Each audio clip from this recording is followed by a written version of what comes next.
Hi, welcome to NetCafe. Today we are going to look at the top 10 job interview questions and answers for Ansible related positions. Let's go. In this task we are requested to install Apache and MariaDB using Ansible on our servers.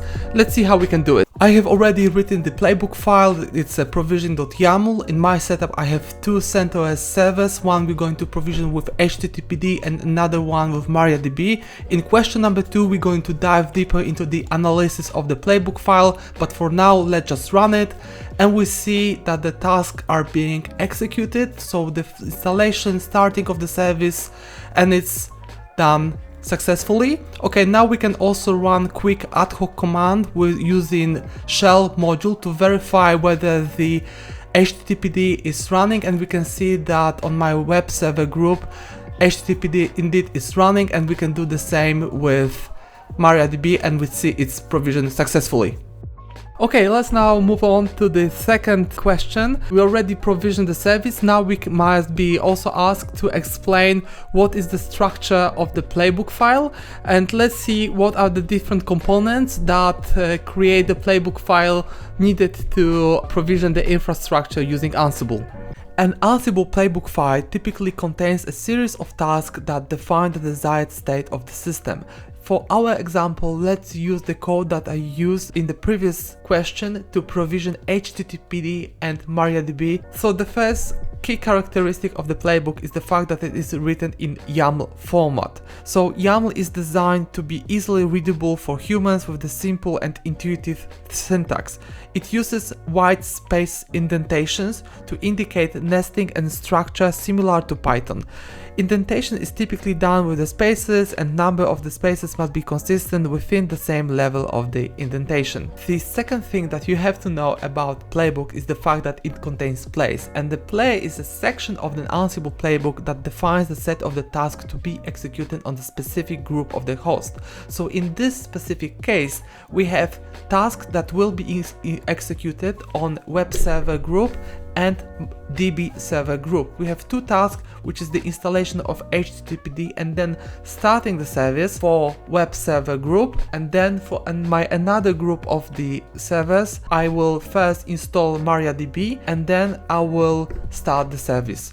Tasks are the sort of subsection of plays because it contains the list of the very specific things that we want to execute on our nodes. In this case, we have installation and start of the HTTPD and MariaDB service. Question number 3. In this case, I thought it would be relevant for you to be able to explain what are different inventory types that we have in Ansible. Inventory file is a text file that contains a list of hosts or groups of hosts that Ansible can connect and manage.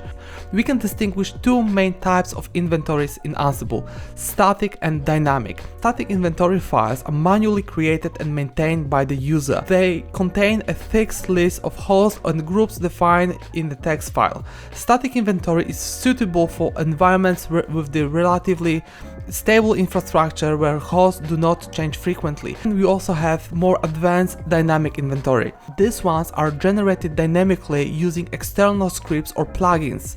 These scripts query external sources as cloud providers, databases, or configuration management databases to dynamically generate the list of hosts and their attributes. Dynamic inventory is useful for environments with dynamic or cloud-based infrastructure where the hosts are created, destroyed, or frequently changed. This is very much a different approach, like on-the-fly approach, where we align our inventory with what do we have in, for example, large-scale deployments like in clouds. In question number 4, it is possible that a recruiter or tech lead will ask you about Ansible Tower and explaining the most sort of important features. So let's see how to do it, how to describe Ansible Tower and its features. So Ansible Tower is a GUI-based platform from Red Hat designed to make it easy to use Ansible for automation, especially in the large and complex environments. When we talk about the features for Ansible Tower, we can distinguish features such as, for example, centralized dashboards as the one that we have here, job scheduling, role-based access control, and REST API integration with GitHub or GitLab. Question number 5. In this case, a recruiter might ask you to explain what is Ansible Vault. It's one of the key security features in Ansible, very widely popular and used to encrypt sensitive information that we have. So Ansible Vault is a feature that securely encrypts sensitive information such as, for example, passwords, keys, or any other confidential data instead of placing them as a plain text in our playbook. Let's see how it works with the short demo session. So I am on my node that has Ansible installed. Let's run Ansible Vault, and now I would like to create the file that has some secrets. So we run Ansible Vault create secrets .yaml. We have to choose the password for our file, and now I can edit it because it's a completely new file that I'm encrypting with Ansible Vault. We quit, and if I would like to see the file, we see that it is not possible because it being encrypted by the advanced encryption standard. If I would use command like Ansible edit secret words, we provide the previously selected password and we can see that we can open the file. Great, but what if I have some very sensitive information, like for example playbooks or inventory, a static inventory with my IPs to my nodes? I can also encrypt using Ansible Vault already existing files. So for that I will use Ansible Vault encrypt and the name of the playbook. I select the password, I confirm the new password, and now our provisioning playbook is encrypted. If you would like to now see the content of my playbook, I would need to first provide the password. So once again, Ansible edit, and now provisioning.yaml, we put our password, we can access our playbook. And just before we go to the 6th question, let me just tell you that it is a second video that I release on Ansible job interview questions and answer. So if you are interested in reviewing some more questions and listen to the explanations that I give to learn better about Ansible, you can check out my video that is here. Question number 6, explaining what is idempotency in Ansible, which is one of the key characteristics of this configuration management tool. Let's see what is it from the theoretical and the practical point of view, so you can better understand and better prepare for job interview. I have prepared for you both theoretical and practical take on idempotency. Well, basically a result of a task or playbook that I have explained what is it in the second question should always be the same, regardless of how many times it is executed. And when we talk about Ansible, well, the tool is designed to be idempotent, and that means that it ensures that even if you run a playbook multiple times, it won't make unnecessary changes if the desired state has already been achieved. Let's see this practical example here. I have prepared this short playbook that is creating the file in one of our web servers. Let's run this playbook, and it made some changes. Okay, great. But now when I run the package, when I run the playbook one more time, it won't create a second file because the file was already created, so it will not make unnecessary changes. It's the same when we talk about, for example, yam or apt packages when we install something on our Linux distribution. Once you install the package with, for example, database or server or any other service, and then you will run the playbook one more time, it will not reinstall the package. Let's now move on to the question number 7, more practical example. So how to copy files from master to slave node using Ansible. During job interview, you can say that there are 2 ways to copy files. We can either use simpler ad hoc command, or we can write the full playbook, which is also not that complicated. Let's start with ad hoc command. I will show both methods. So it's a very simple, we already have a ready to use module. So we just simply write Ansible, we select our machine, copy module, then select the source and the destination of our file. This is the example, and as we can see that it was successful operation. We managed to copy file. We can also run quick check using shell module. So we will just run ls-l in home directory.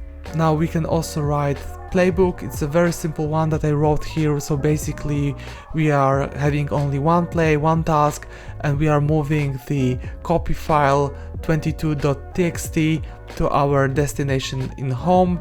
And let's try to execute this playbook. So we write Ansible Playbook, we select the name of the playbook, .yaml inventory, and we run it, and during the process the file is being copied, and we can see that the playbook operation was successful. Question number 8, how Ansible really works. And to better explain this particular question, I will use the call flow between the nodes so you can see how the connectivity using SSH is being established. Let's go. So we would like to establish the connectivity between two machines. One of them has Ansible already installed, so this is a management host with Ansible, and then we have a server that we would like to provision with our instructions or router. Ansible call flow can be divided into the 4 steps. In the first one, the managing host with Ansible establish the SSH connection with the managed host.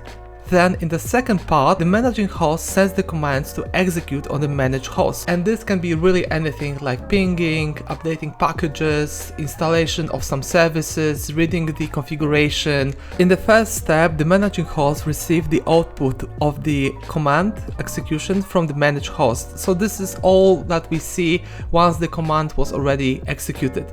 And in the last 4th step, we close the SSH connection with the managed host. Question number 9. In this one I will explain how handlers are working in Ansible, why do we use it, and what are these practical and theoretical examples of the handlers. So handlers are typically used to perform actions that should be taken only once at the end of the playbook, such as for example restarting a service or reloading a configuration file. Handlers help to ensure that the certain tasks are executed only when necessary. It contributes to the idempotency and the efficiency of Ansible playbooks. Just like in the previous examples, I have also prepared the playbook file that reflects the feature that we are talking about. This time we have a playbook with tasks that are related with HTTPD service and handler. So basically we can see that after copy task is being completed, it notifies restart Apache handler, and the restart Apache handler is then being executed using service module to restart the Apache service. Handlers in Ansible are tasks specified separately from the regular task in playbook, usually found under the handlers section, just like we have it here.